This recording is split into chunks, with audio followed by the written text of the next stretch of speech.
Hello Internet, my name is Taliesin. And I'm Evitel. And this isn't the weekly reset. It's not? What did you do with the weekly reset, Evitel? I don't know, there's no sofa, so we can't do one, can we? No. What, is that why we haven't been doing that many weekly resets? Because we just have no sofa. Don't give away the magic. I'm going to let you into a secret, Internet.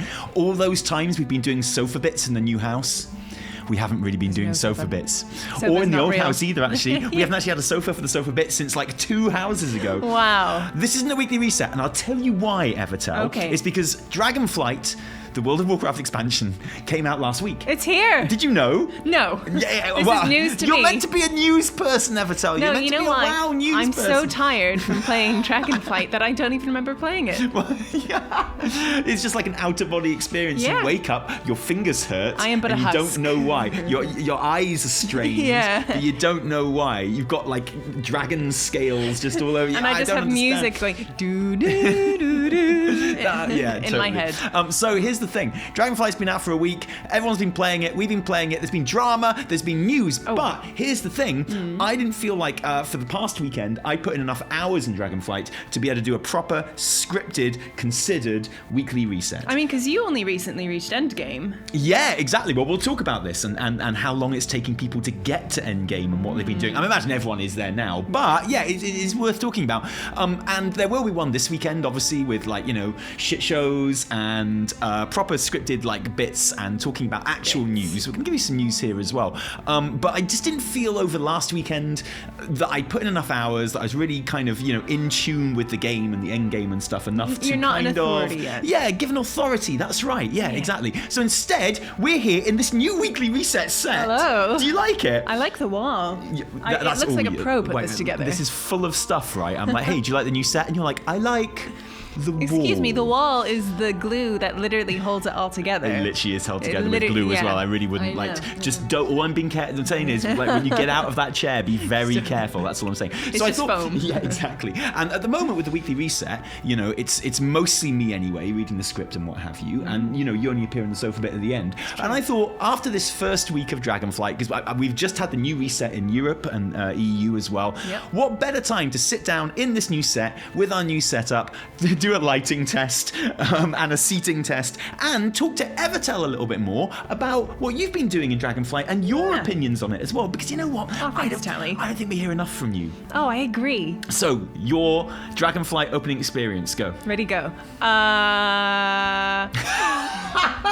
You put me on the spot, man. What did you? That's I'm hard. sorry. Were you not expecting to be asked that question when we sat down at this table? No, I didn't get a list of questions beforehand. Interesting. No, it's been, as it has probably been for you, although I can't speak for you, only for me, it has been great. It has been a really good experience. I just remembered actual launch day. Maybe we can talk about that a little bit more. That wasn't great. But once I was actually in, like 8 hours later, fine, whatever.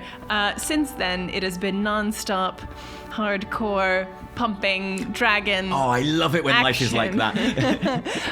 But it's been, honestly, it's been so good. And I can't remember the last time that I've been just so happy to go through a new expansion, but also just taking my time with it. I don't know if you know this, but I'm not max level yet. Still, we've had a reset, Evie. Here's the thing, right? People say, the thing I love about Dragonflight is, you can take your time, there's no pressure, you can do what you like. That's true to an extent, but probably good to get some stuff in before that first reset. Well, guess what level I am? What level are you? 69. Nice. Can we talk about launch day? I always think that, whenever the global launch thing is happening, in the build up to it, you always get tweets from like EU creators and stuff being like, oh, it sucks, man, the game doesn't go live until midnight for us, or like 11 p.m. for us. And it's like, dude, stuff is going to go wrong. I know. And surprise, surprise, and this is like a really weird thing. I don't know, how this was not foreseen, because as soon as people were on the beta and the alpha, and we saw how this expansion starts, boat. You go to the boat, and everyone gets on the boat. And we're veterans of the WoW variety show, right? Which is coming up again for round 2. We've seen what happens when thousands of people try and get on a boat all at the same time in modern WoW. Yeah, we have. The game does not like it. No. And for a new expansion, and that was just like mucking around in game with some people online. Like, this is an expansion launch, millions of people trying to get onto the same 2 boats. Yeah. And surprise, surprise, it didn't work. And it was funny because literally everyone looked at that and went, well, that's not going to work. Well, it's funny for EU people and players. I was going to say creators, but everyone just it's like, oh, it's midnight, ruined my day. I feel bad for the people in the US who skipped work. Yeah, well, that's what I mean. So everyone's and then like, we're exactly, I can't play.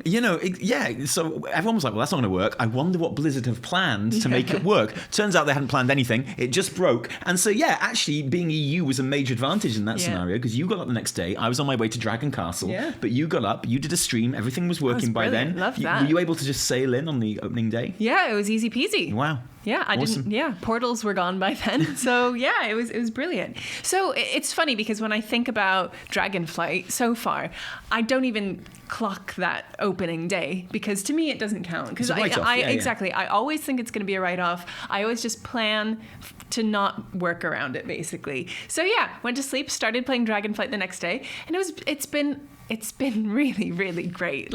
I know it sounds silly to keep going on about it, but it's just really lovely. And what's so lovely about it in particular? I'm going through the story really, really deeply and hardcore. And for the first time in ages, I'm not skipping quests. So, okay, I am now. Caveat, little star. Caveat.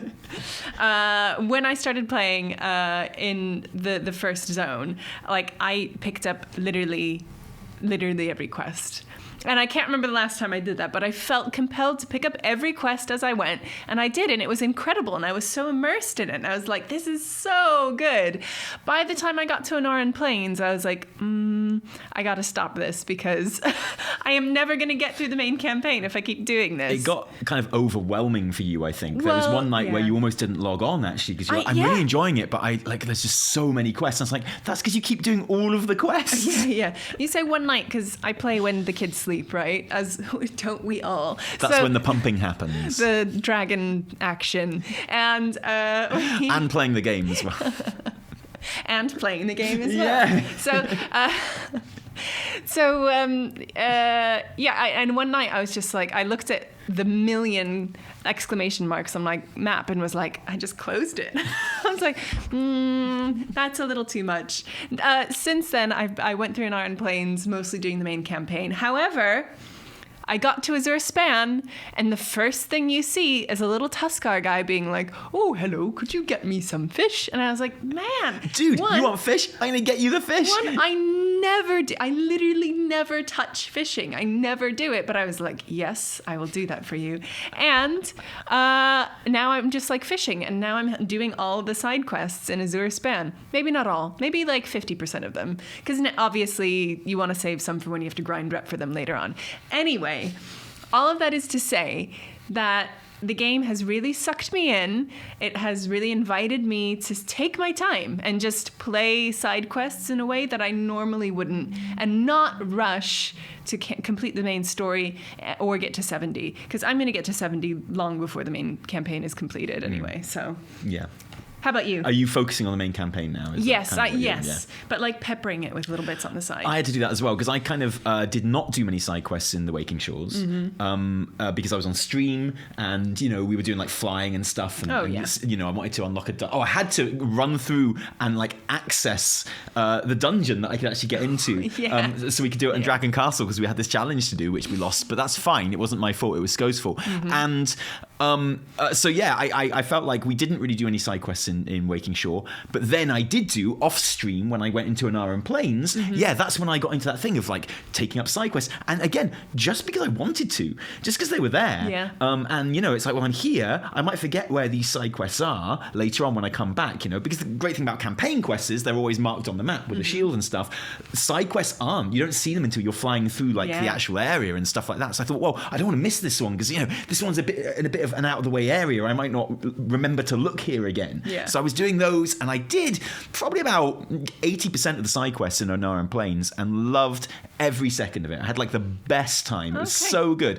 And again, then I went to when I went to Azure Span, I had the thing that happened to you in Anaran Plains, where I was I'm level 68 right now, and I kind of need to access world quests and stuff. I love how I'm taking my time, and I love how I'm enjoying it and exploring and dicking around around. That's the thing as well. It wasn't much. just doing side quests, it was herbing. And it was just like pottering around on my menus. And it was dragon racing as well, and doing all the dragon racing courses. And getting all your glyphs. Yeah. I don't know if you're a glyph completionist. I was in the Waking Shores, but since then I'm just like, just wait and see how I feel. See if I see a glyph. The worst is when you're doing a race and the glyph thing pops and you're like, where's that? I have abandoned many races. Where's that? No, I abandoned that race. Well, I went to get the glyphs like straight away. Like that's what I did first of all. And I did like I was going to do some dragon racing first just to test it out at level 1, and I got on a race and that exact thing happened. I started flying around, and as I was on the race,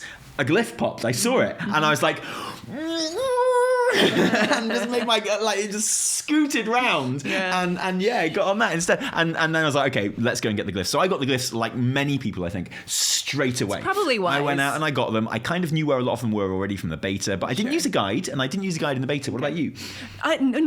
So that's another thing. So the way I usually play in a new expansion is I play through story campaign, I max out, I start grinding for some gear, and I join the raid. Obviously, I'm probably not going to join the raid as hardcore this time around, but even barring that, like what I usually do at that point is I check out Wowhead and I'm like, okay, where do I need to find what I need to find? Yeah. Where do I get it? How do I max out my professions really quickly? How do I just do this? Now, like, love you, Wowhead, but I'm not using it at all. Like, I'm not using it to find my glyphs. I'm not looking to find, like, where rares and treasures are. Like, I'm not looking for advice on how to do my talents. Yeah, whatever, man. That's right. I don't need anyone's help to min-max. And I'm just kind of... I'm just letting it happen, weirdly. I know I have to know about some things that are happening and, like, you know, go out of my way to find it. But for the most part, I am not like looking for a map of glyphs. I am just letting myself find them. That's so different for me. That's not what I usually What's play. Evoker's stat priority? You know. It's true, she hasn't looked at Wowhead. One thing I really like is you were talking about treasures and rares and stuff there. Like permanent world treasures aren't actually they're not marked on your minimap.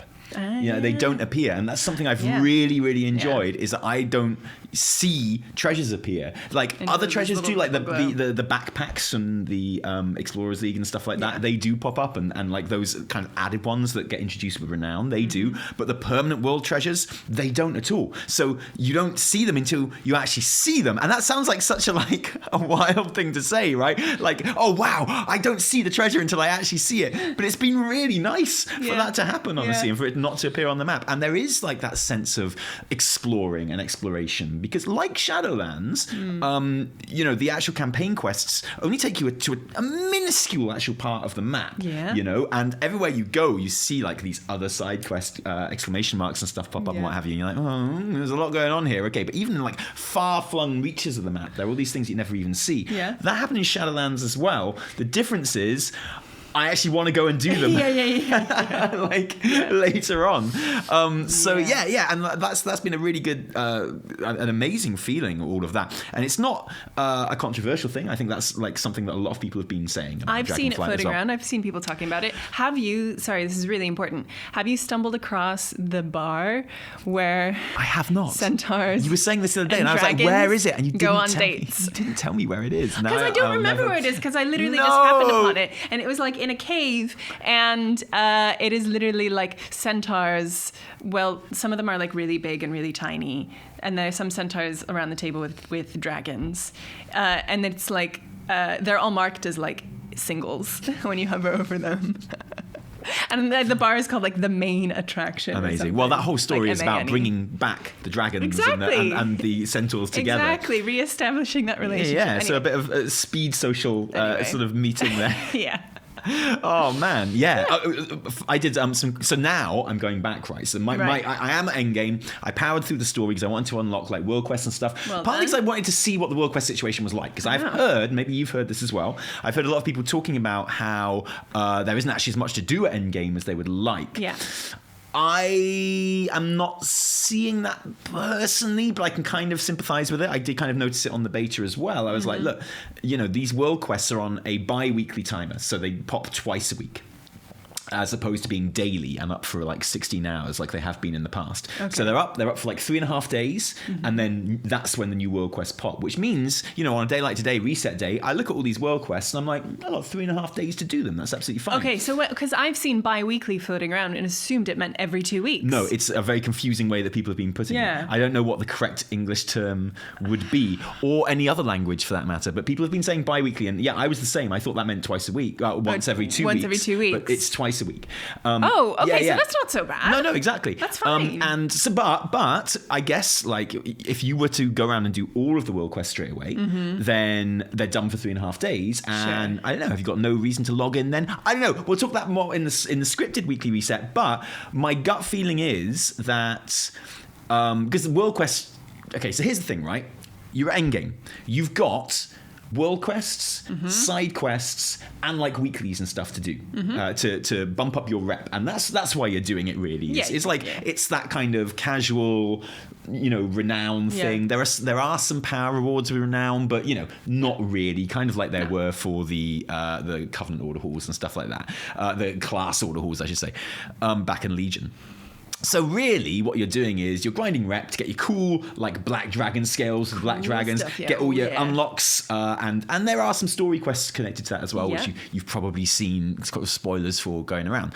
So in that situation, you're always going to do the world quests first, because those are the ones that are disappearing. So I can absolutely see why people see the world quests on the map and they go, cool, I'm going to clear all those, and then I get onto the stuff that's always going to be there, which is the side quests and like the weeklies, which are on a much longer timer. So I get it, I really do. And I think Blizzard get it as well, because their thinking is obviously that, okay, if people are always going to do the world quests first, that's the natural thing to do. It's like the very obvious optimal thing to do. Then we'll just make it so you've got 3.5 days to do them. So you don't feel pressured to get them all done every day, and it's like, oh, that's all I had time to do today, and then you log in another day and it's like, oh my, all these new world quests, I've got to do these because they won't be here tomorrow, and then you log in the next day and like, okay, I've got to do the world quest first again. So having them on a longer timer frees you up to do like all the other stuff. Yeah, and when you if you do other stuff as well, it does unlock more things on the renown tree, which are I said this all the way through the beta. Renown is iterative. The more you have, the easier it is to get, because you unlock other ways of getting it and stuff like that. So I think the idea is, they're trying to push you into the side quests. They're trying to push you into the other things to get you up to a point where you have multiple other ways of earning renown beyond makes sense to me. Quests. Yeah, but I can see how this is just a bit of a shift in gameplay. Like in my mind, I'm like you say, I would be wired to like see the map. And you remember when we had like everything for the covenants and whatever popping up, and like one in each zone disappearing each day, rotating through. Like that was good, but I always felt pressure because there was always like 1 or 2 days that I missed for whatever reason, and then I was like, ugh. But now just having it pop up every 3.5 days. Apparently. That sounds good to me, Yeah. but I can see how others might not see it that way. But yeah, my impression is that there is loads of other stuff to do, like all the the rest of the side quests that you presumably haven't done all of them. Maybe you have done all of them. Tons of stuff for professions. Like I am getting so stuck in with professions again. Something that I used to. What are your professions? I'm herbing and alchemy. Literally haven't even touched alchemy. I'm like level 5 alchemy, like because I just haven't bothered buying the materials and just playing with it because I've just been focused on herbing. But it's just so different because I used to just be like, okay, gonna max out, craft the gear, that's cool, sell some crafted gear, whatever. But now I'm like, no. Which sub-specialization am I gonna go for? Which I still don't completely have my head around, but I'm like, this is important. So this is just like, it's a really different approach to the game for me, but I really, really like it. And it's all fitting together. Like, the story doesn't feel like it's rushed. Like, it's really clearly important things are happening. But, the world isn't about to explode, or I'm not about to be sent into hell again. They're just some dragons. That's nice. Like some dragons have some beef with each other, and, there's some like smaller dragon beef happening in the meantime. And, I'm down with this. I'm down with this general vibe. I thought the main story campaign, obviously you haven't finished it yet, but I thought the main story campaign was incredibly snappy. Yeah. Because, and one of the reasons for that is because usually in a campaign, they have to like sprinkle in the more characterful moments as well. Okay, so it's like, here's the main story that's happening, and also, time to take a little break and go off on a little side quest as part of it all, sort of thing. But because of like the abundance of side quests that they don't intend you to do until later, there is that thing of the story itself is like incredibly direct. Because I remember being a bit worried on beta that, you know, the first zone that was on the alpha when it first released was the Azure Span, and I got through the main campaign in like an hour or so, and I was like, is this short? Is like this zone is so big, and yet you know I've done it, sort of thing. But no, like obviously there's loads of stuff to do there, and it is like kind of for me at the moment, and you know. I've said in the weekly reset before as well, like, this is not, you know, this is really chill and cool for everyone. But when it comes to the end game, obviously Season 1 starts next week with the Raid and Mythic Plus and what have you. And that's like, you know, the main kind of logging in material for most people. You've got your very active logging in, which is for Raid and Mythic Plus and stuff. And then you've got the stuff in between, which is like, you know, just kind of sitting in town, doing Renown, like having nice character moments. And there's more of that in Dragonflight than anything. But like I said in the weekly reset, it's going to take weeks to do. Just weeks, you know, as opposed to months. Like there are people who are on like Renown 25 with certain factions already, and that's great. I think that's brilliant because another thing is it is infinitely grindable. This Renown, when you know when you've unlocked the things that you can grind, it's not just world quests and stuff. There is no cap on this. It's diminishing returns, but you know you can literally no life it, and no one can stop you. And there are people that you know have their Black Dragon scales. There are people that have seen like the storyline at Renown 19 if a Dragon Accord, and that was days and days and days ago, and even further now, you know, people are getting their titles and stuff, and I think that's brilliant. It does put a lot of pressure on, like, when is that next patch coming? A lot of people, it is a much slower process. You know, for me, I'm going to need like 2-3 months to do it, but a lot of people are they going to be kicking their heels? Maybe. Yeah, so I can see why some people are anxious about it. I mean, I'm not. I literally just had my first Tuskar soup event, so. But no, I Isn't that amazing, by the way? Do you see the like the cinematic for when you actually eat the soup? Incredible. And it plays literally every time. Oh, I was like, it's so like I ate some soup and then I went back 20 minutes later to get some more soup because you know I didn't want it to run out, sort of thing. I wanted to make the most of it, and like you get the exact same cinematic every time. You can just click on it multiple times and get the exact same cinematic every time. I love it. I got like a ladle transmog.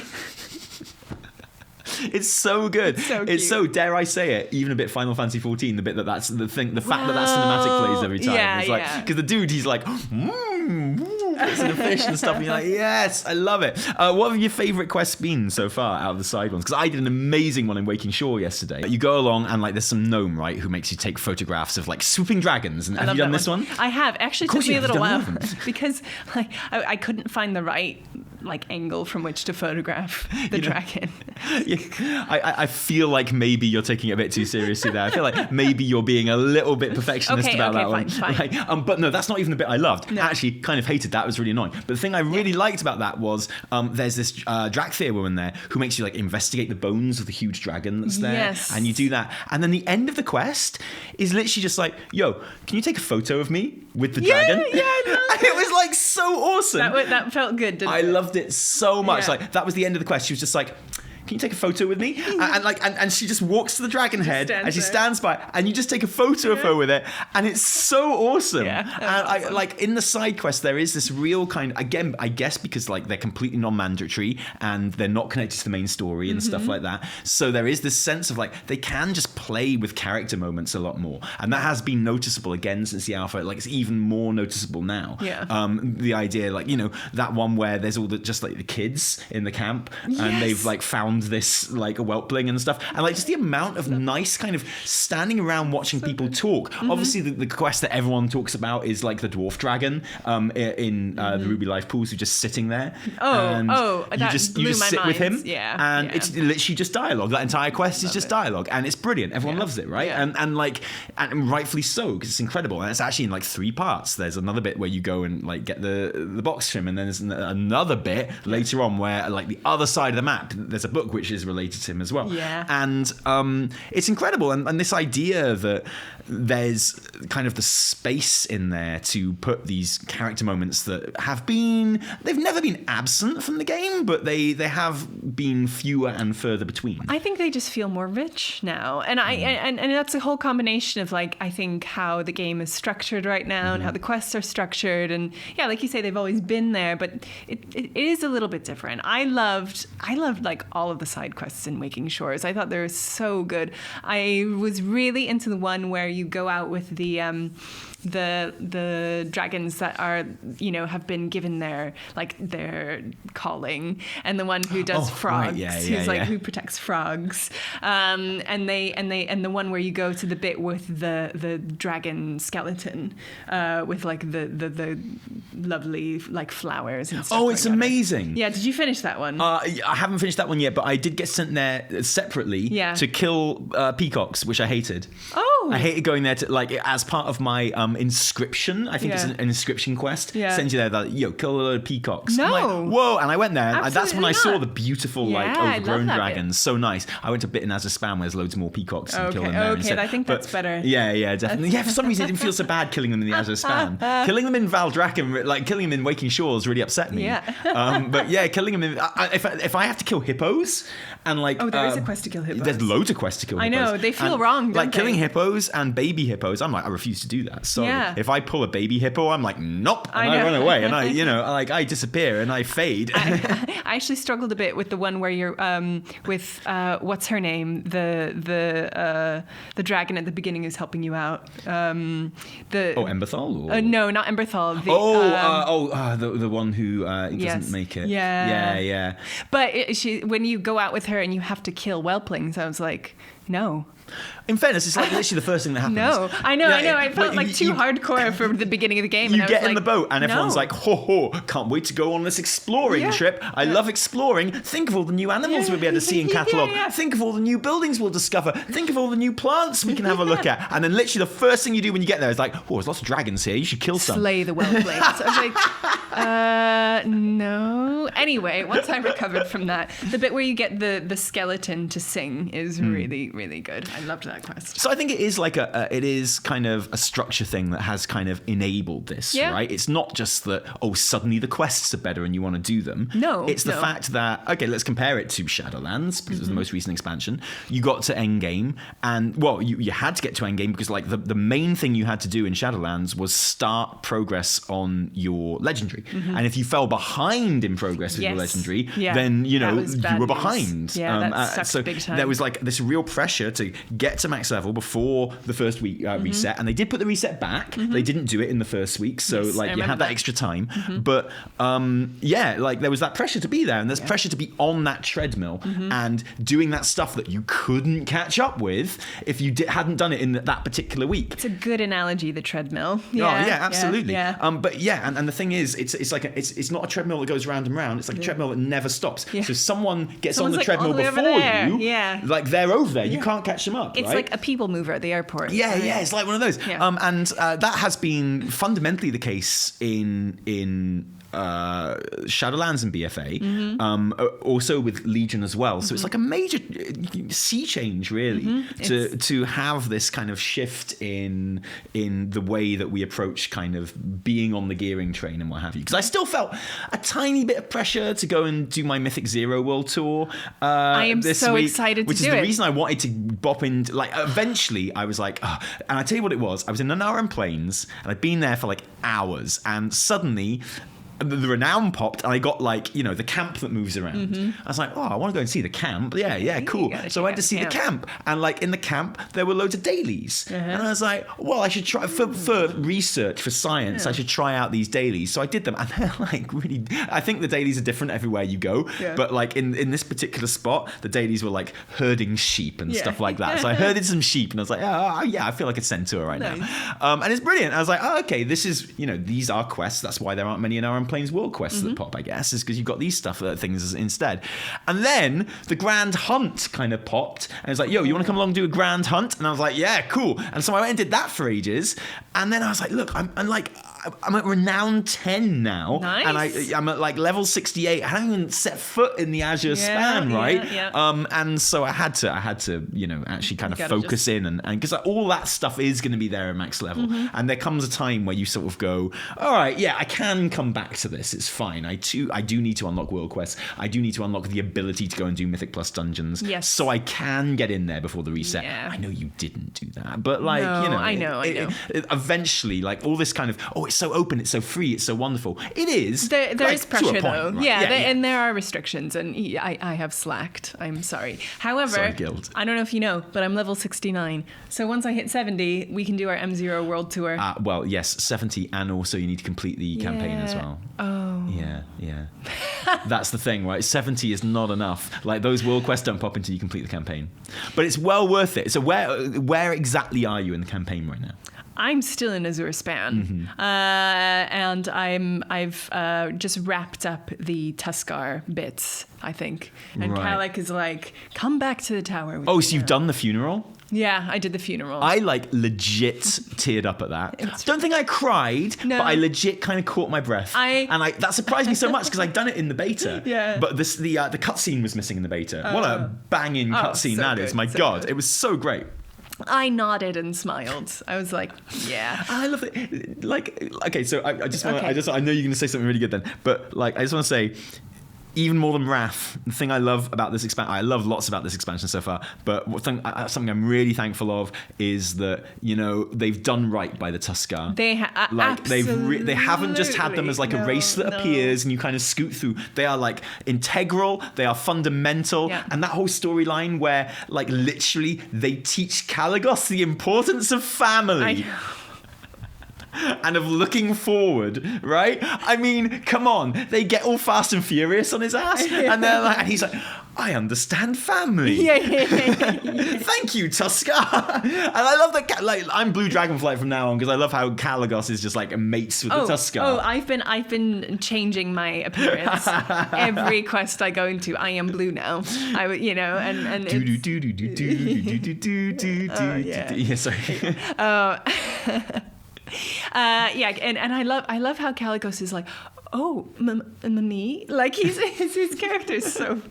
Well, he's Anduin, isn't he? He pops up in that first cinematic, and you're like, oh, hi, Anduin. Yeah, he's like, oh. What? Oh. But then he turns into a dragon. He's like, I am a dragon. And you're like, I think one of these personas is pretend. And I want to know which one it is. Is he just being like the nervous guy? Yeah, is that his exactly. like disguise? Yeah. I don't know. Oh, no, I have a big soft spot for Kalak. Oh, and Sindragosa. Oh. Again, stunning. Not a character I actually thought on beta, like, they kind of waste Sindragosa, really. They bring her back. She's just like a hologram, essentially. And, you know, whatever. It's cool that she's there, and whatevs. But she's, with her voice acting... She's really, really good. I just want to hang out with her. She's is like an amazing example of what a difference like an amazing voice actor makes. Yeah. Because, like, that voice actor just eats it for breakfast. Yeah. Have you done the Azure Vault? No. Okay, No. so she gives her best performance in the Azure Vault, and it's so like unrelentingly sad, and she just makes it incredible. Oh, like it's so good. Like her voice acting in that dungeon, it makes it magical, and it's got all kind of like nice little Wrath kind of ding ding ding magic music in it as well. I can't wait. It's so good. In fact, that's something I would say about Dragonflight is that a lot has been made of kind of, it brings the world back into World of Warcraft, and there is like undoubtedly, you know, this is the most free I felt and most explory I felt and the most just not pressure I felt. That's not because I don't want to get cool gear and raid and Mythic Plus. I really do, but without that kind of like the AP grind, basically. Yeah. It is like the most. Said AP. It is the most free I felt playing the game in leveling and the opening expansion. Yeah, it's been a week, right? So no one's saying it's like the best game ever. Game of the year. Exactly. I definitely think it's a contender. Okay. I do. I genuinely think it's a contender, man. Like if you can say that God of War is a Game of the Year contender after a week, you can say that Dragonflight do not invoke Twitter discourse on this channel. I said Elden Ring was Game of the Year contender after 2 days, and I was right. And I'm right about this as well. Anyway, so like I feel, you know, that's amazing. I feel like I do feel the exploring and the freedom is back in a way that I just haven't felt in a modern WoW expansion, or really any expansion since I've been raiding, honestly. Yeah, and despite being a pretty intense World of Warcraft like fan, player, person who consumes World of Warcraft for a really long time and in quite a big way, the story itself has, I feel like they've taken really big strides over the past couple of expansions in making sure that the story is actually important and integral in the expansion. That sounds silly to say, but in the early expansions, it was just kind of tacked on so that you could just fight in cool dungeons and stuff. That's fine. But now it's like it feels a lot more integrated, and I care about characters in a big way. And I mean, this really picks up on, I think, in Legion and BFA. Like, you just kind of you start really connecting with characters. Have you done the Azurspan side quest with the poet who writes about Malygos and Sindragosa? No. It's like he builds a tower of love. No. Malygos. It is all about. Oh, okay. I look forward to it. Okay. Well, the thing I was going to say was that I feel like in terms of zone design and kind of aesthetic and stuff, in many ways, Dragonflight feels like a kind of a greatest hits. Yeah. Like surprisingly, I love Waking Shore. Like when I looked at pictures of it, I guess it's also the most unique zone in the Dragon Isles to the expansion. But I was always like, whatever, man. Yeah, sure. And even in beta, I was like, it's not my favorite zone. But the combination of the music, which is stunning and kind of like Pandaria sort of inspired almost, right? Yeah. Have you heard the cool like reversey music in it, in the little fishing hole? It's like do do do do do. So when you unlock the fishing holes with the Tuskar rep, you're going to go there and you spend a lot of time there. It's a really good way of getting Tuskar rep, right? Go there every day, restock the fish in the fishing hole. Okay. So cool. But there's like this cool like reversey music behind the actual kind of main theme, and it's so nice. I love it. And you set your nets there and stuff. Anyway, it's amazing. I love it. But yeah, so that's got kind of like major Pandaria vibes for me with the music and stuff. The atmosphere effects as well. The little like really loud wildlife in there. Yeah, totally. And, so I love that. And then obviously Azurspan is like Wrath, but kind of it's got like the blue dragon stuff from Wrath and the Tuskar stuff from Wrath, and like the general tree and Grizzy Hillness from Wrath. Amazing. Stuff. That's your Wrath zone. And then Onaran Plains, it's like Nagrand, isn't it? Let's be real. Yeah. So which is everyone's favourite zone from Wrath, right? Yeah. And what's Valdrakken like? I don't know. I guess not. No, but I feel that's kind of unique as well in that case. But, it's just a big dragon city and it's wicked. Yeah. But like otherwise, it does feel like a city. kind of a greatest hits sort of thing. Yeah, it's really nice. And I was thinking that in the dungeon. The thing that Waking Shores has, it has ravines. It has like you just go. I think it's a really great starting zone with dragon riding as well, because you're like, suddenly I'm going through all these. It's lots of places to take off from. It's really vertical, and I know lots of people in devs talked about it. It's like, we're making it more vertical, and everyone's like, no, whatever. You know what was vertical? Revendreth. Yeah. God, and some people loved Revendreth. Revendreth was like I liked Marmite. running around it at first. It felt like a kind of like there were bits in Revendreth where you went up to a hill and you saw like huge imposing walls. And it was a bit Dark Soulsy, and I liked it. But no, obviously flying's better. How is your dragon riding right now? Feels good. Yeah. What have you got it maxed out? Or? No, not even close. Well, you really are kind of just chilling out. And I mean, I've got good progress on it. I haven't gotten all my glyphs, but I will. I'm really enjoying it. I very stupidly took the talent that makes the ground like explode and kills all of the critters around you when you land. No one hangs on to that one for long, especially if you've got a gathering profession. It's the worst thing on earth. I'm going down to Herb, and then like all of like the bears around me are attacking me. All the bears who would have had like all the cows and stuff who would have just had like yellow bars. Yeah. You land and they're all like, whoa, I'm gonna eat you. Yeah. And you're like, now I have to kill all these innocent animals before I can just pick this herb. That's like, the worst. I went herbalism. There's a reason I went herbal instead of skinning, right? Yeah, exactly. And this is the first time where I haven't done like skinning and like leatherworking or like mining and mail and but whatever. It just I need to get rid of that because that sucks. So that is one thing that it's frustrating landing, but I found a workaround, which isn't just like landing. It's like I just land a little more gently now. I'm in the habit of like I dismount before I hit the ground. Oh wow! So I'm flying along. I see the place I'm about to land. I just dismount and I just like boom, land there. Yeah, I'm getting quite good at that. Okay. Because there is that annoying thing where you can't use an attack that is on one of those buttons to dismount. Of course. So like a lot of us are used to using those buttons that the dragon riding abilities automatically bind to actively dismount. Like as a combat ability, you land, there's a baddie, you attack it and you dismount automatically, and that's not working for a lot of people with dragon riding and me either. So like it's a simple macro and it's a simple just change in behavior. It's not really a problem. It is like super annoying at first, but I've just got in the habit of like just dismounting as I'm flying. Nice. And I'm landed I might and ready give to that go. a try, actually. Yeah, totally. It's actually really cool. And also because I also accidentally took that stupid ground shaky one. Oops. I have now got rid of that. I love herbing in the Waking Shore. It's really like some of the herbs like right on top of big kind of rocks, and there's something just really nice about landing on a big rock like millions of feet up in the air, love it. and just being like do do, and then getting your herb and then it like pushing you off the cliff. I love that. The windy herbs. Okay, so like I was rather stupid and I didn't look properly at the herb talent trees, right? Me neither. So I did not see that the picking herbs while you're on your mount, which is the mandatory botany thing that you need to get before anything else. I didn't see what tree it was on. I automatically went for like the Titan herbal, like the Titan herbal, which meant I could. Cool. Well, the first thing I did was get my sub like category in there and nullify the wind effect from those. Like the wind effect does not affect me anymore. Like I had 2 days of getting like blown all over the place by those herbs, and I was like, okay, I know which tree I'm doing. I'm doing that one that means that doesn't happen. So boom, okay, awesome. And that has this really cool thing where you overpower herbs as well, like primal and Titan herbs. You can overpower, and you get like this cool little mini game that happens to get even more herbs. It's just really cool. It's just really cool. And I love that, like, whenever I arrive at a new quest destination or hand in a quest, I'm wearing, like, a nice herbing hat with a basket of flowers on my back. I just think it's really neat. I need to get myself a hat.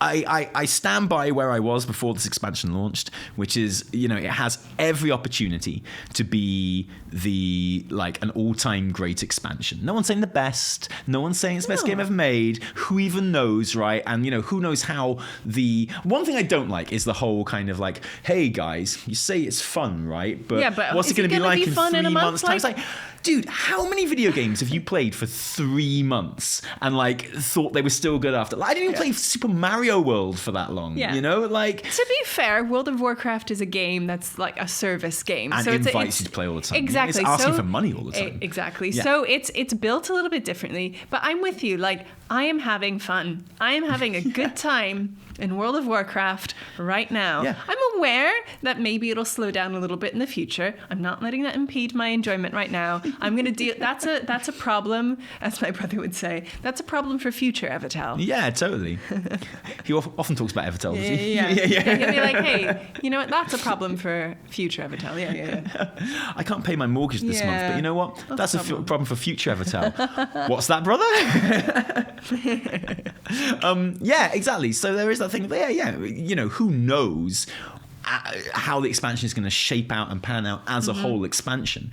But, this base content and this launch kind of content is banging. It's so good. It feels good. Warcrafty. It's like, I don't want to blow my own trumpet, but I feel like I was completely right in how I called like this opening content in videos leading up to this. It feels like, old school and classic and back to its roots, while simultaneously being like the most modern WoW's ever felt as well.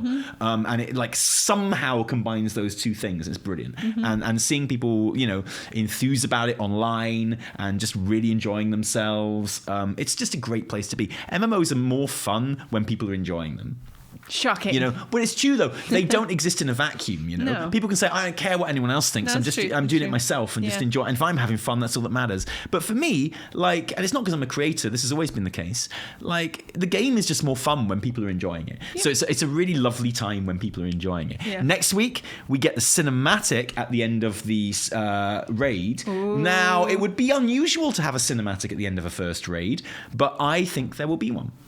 I think there's going to be a cinematic at the end of this raid. Okay. And I think that it will... so Ian Hazacostas said that at the end of the first raid, we will, kind of know who the final boss of the expansion is. So, it happens in the Vault of the Incarnates, where all Razageth's other incarnate buddies are like holed up. We know that the final fight against Razageth in the raid happens in their like prison room, like where all the incarnates are kept. I know, man. It seems likely to me that the incarnates are going to get released at the end of the raid, and that's going to kind of... I wouldn't be surprised if...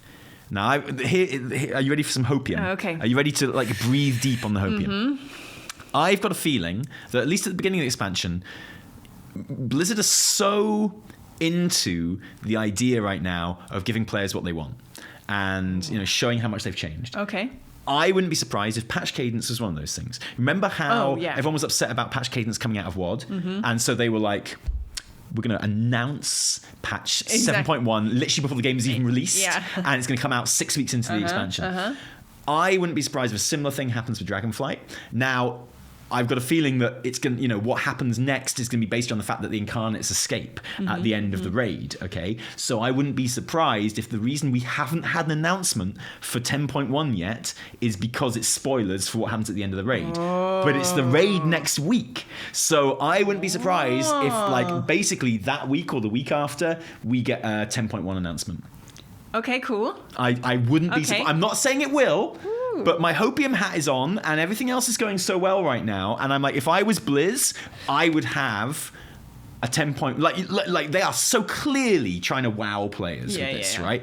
And if I was Blizz, I would definitely, no matter how complete or not it was, I would have a 10.1 announcement on my sleeve. I think it's a great idea. And I think the only reason it hasn't happened is because it's spoilers. That would make perfect sense. Yeah. And it's in the lead up to Christmas and the holidays. Exactly. Got to give the people what they want.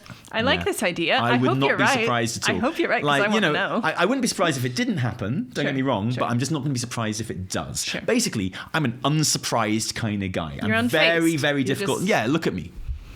Yeah. Not surprised.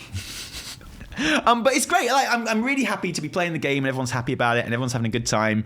Already there are little niggles starting to creep in with various things that have been nerfed, and mostly to do with like no-lifing rep grinds and stuff like that. And it's great that the no-lifing of rep grinds is there, and of Renown is there. That's just a way some people like to play. Yeah. Like Blizz announced that they were going to put the dailies back on the world quests back on a daily timer, and then the next day announced that they weren't going to do that again. Yeah. And I feel like that's actually kind of cool. Yeah. They looked at a problem and they went, oh, what? People think there's not enough world quests? We'll put them on a daily timer. And then people went, oh, I don't know, Blizz. And they went, oh, okay, let's walk that back for a second. Let's actually think about this. And but the thing is, like, all these changes don't really affect, like, okay, so if something was wrong with Azerite armor, if something was wrong with Legion legendaries, if something was wrong with the acquisition of stuff for, like, Shadowlands legendaries and stuff like that, major problem, like, huge, integral, like, a mechanics problem. That just doesn't exist in Dragonflight. I just cringed so hard when you said Azerite armor. I haven't thought about that for so long. Why did you make me think about it? But it is incredible how should I say bad systems? Not great systems. Like hurt you. Okay, but yeah, artifact weapons though were really fun. Artifact really weapons. Good. Artifact weapons were incredible. And I just think that here's my take. Like, stuff like Azerite armor, whatever, man, and like, all people really want is tier sets. I know. It's so simple. That's literally all people want. It's like, give me tier set. That is the perfect, like, one patch thing that I aim for, and that's my gear aim. And then it changes my gameplay. Exactly. I think the Inspiration Catalyst is like a really good addition to the game where you can get your tier set by doing PvP or Mythic Plus or world content, and I think that's fantastic. Yeah. I think all of that is great. And yeah, just make tier sets your main kind of like gear progression thing. It's so funny. It's so simple, isn't it? Oh, that would just make me feel so good. Yeah. Yeah, exactly. Oh, Blizzard just announced today that BOEs like in Mythic raids they'll be bind on pickup for the first couple of weeks, which I think is fantastic. It's been like one of them, except Blizzard have addressed many of like I don't want to speak for anyone else, but many of my personal big issues with the game in the last Not few a fan years. with BOEs. No, well, exactly, and the general kind of like shape of the expansion, and the more casual kind of, and the huge like alt kind of quality of life stuff is amazing. But I had like loads of issues which were really big ones for me, which I never thought they'd deal with. And one of those was having a different loot table for Mythic Plus every season, which they're doing. Like, I don't think they're doing it in the best way, but they're addressing it. So like the loot table for Mythic Plus next season will be 100% different from what it is this season. I think that's fantastic. Great news. And one of my other big things was like max level BOEs from Mythic Raids. And I was like, I know that they're a classical part of the game, but the WoW token exists now. Yeah. And I don't want to get in a debate about the WoW token. I think there's good things about it. I think there's bad things about it. I think it allows a lot of people to play the game for free, and I think that's brilliant. And I think that's great, and that's objectively very consumer friendly. But it does mean that being able to buy max level gear from the auction house is kind of pay to win, right? And it's been a major issue for me for like years now, and I'm really glad they're doing something about it. I'm with you on that. The thing that felt worst about those BOEs that dropped in raids was that there was literally one guy who got all of them. It's every true. time. There's just one dude. Oh, you mean got the drops? Yeah. I thought you meant like buying it up on the server. No. You're just jealous of Alan. Yeah. That's what it comes down to. You're just jealous that a guildie got more drops than you, and that's why you don't like it. He would literally get every time I logged into a raid, it was like, oh, guess who got the BOE from like level 0 trash, like in the raid. Well done, buddy. It's like, oh, what are you going to do with it? Oh, I'm just going to sell it. Yeah, oh, okay.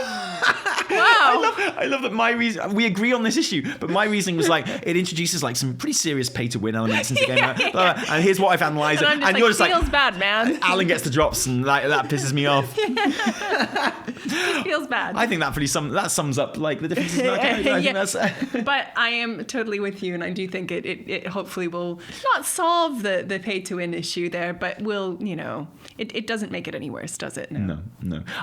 I'm really looking forward to having this conversation on the sofa, which is coming tomorrow, by the way. I'm really looking forward to having this conversation on the sofa at the end of the weekend weekly reset. Oh boy. Because I trust you'll have gone through Valdrakken then. I will. And there is some chef's kiss. Oh. I think overall, I feel like the highs of questing in Valdrakken are very high. Are they? Yeah, very, very high. Overall, it's not as consistent as some of the other zones, I think. Okay. It's hard because it's just it's the hub city as well, right? So you mean Thaldraszus? Yeah, Thaldraszus, yeah.